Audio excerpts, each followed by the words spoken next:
เรื่องทำอุบายนอนตายพระศาสดาเมื่อประทับอยู่ณพระวิหารเวฬุวัน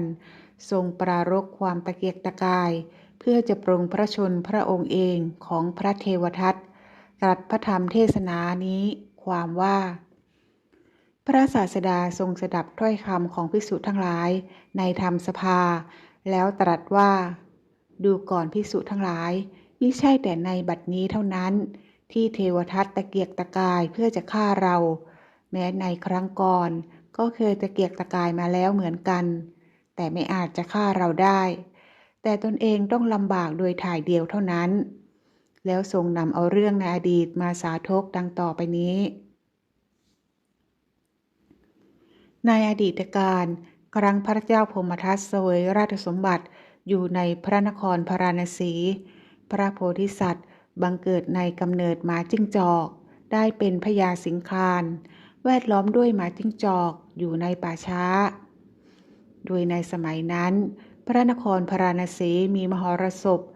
ฝูงคนพากันดื่มสุราโดยมาก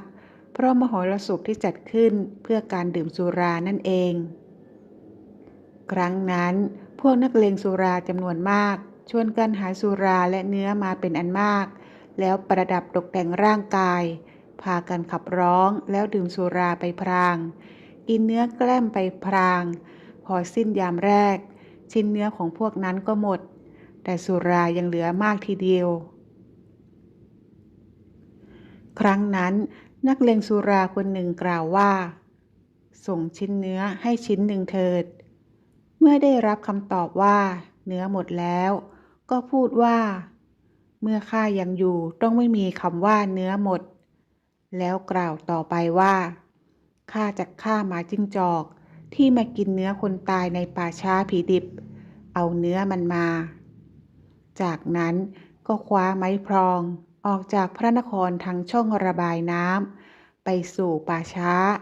นอนหงายถือพรองทำเป็นคนตายขณะนั้นพระโพธิสัตว์แวดล้อมไปด้วยสุนัขจิ้งจอกไปในที่นั้นเห็นเขาแล้วแม้จะรู้ว่านี่ไม่ใช่คนตายคิดว่าต้องใคร่ครวญดูให้ละเอียดละออจึงไปยืนใต้ลมของเขาสูดกลิ่นตัวก็ทราบความที่เขายังไม่ตายโดยแน่นอนทีเดียวคิดว่าต้องให้เขาได้อายแล้วจึงจะปล่อยเขาไปจึงเดินไปคาบที่ปลายพรองสุดไว้นักเลงไม่ยอมปล่อยพรองแม้จะไม่มองดูพญาจิ้งจอกผู้เข้ามาใกล้ก็คงยึดพรองนั้นไว้แน่นขึ้นพระโพธิสัตว์ถอยกลับไปแล้วกล่าวว่าดูก่อนท่านผู้เจริญถ้าท่านพึงเป็นคนตายแล้วจริงเมื่อเราลากพรองก็ไม่น่าจะยึดไว้มั่นคงด้วยเหตุนี้ท่านจะตายหรือยังไม่ตายจึงรู้ชัดได้โดยยากดังนี้แล้วกล่าวคาถานี้ความว่าเหตุที่ท่านทำเป็นเหมือนคนตายนี้รู้ได้ยากอยู่เพราะเราคาบไม้พรองฉุดไปไม้พรองก็ยังไม่หลุดจากมือของท่านเมื่อพระโพธิสัตว์กล่าวอย่างนี้แล้วนักเลงนั้นคิดว่าสุนัขจิ้งจอกตัวนี้รู้ความที่เรายังไม่ตายก็ลุกขึ้นขว้างไม้พรองไปไม้พรองผิดเป้านักเลงกล่าวว่าไปเถิดมึงคราวนี้ข้าพลาดไปพระโพธิสัตว์หันกลับมาพูดว่า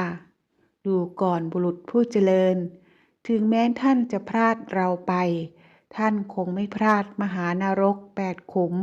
อุสุทนรก16 ขุมเป็นแน่นอนแล้วหลบไปนักเลงไม่ได้อะไรออกจากป่าช้าอาบน้ำในคูเข้าสู่พระนครตามเดิมพระศาสดาทรงนำพระธรรมเทศนานี้มาแล้ว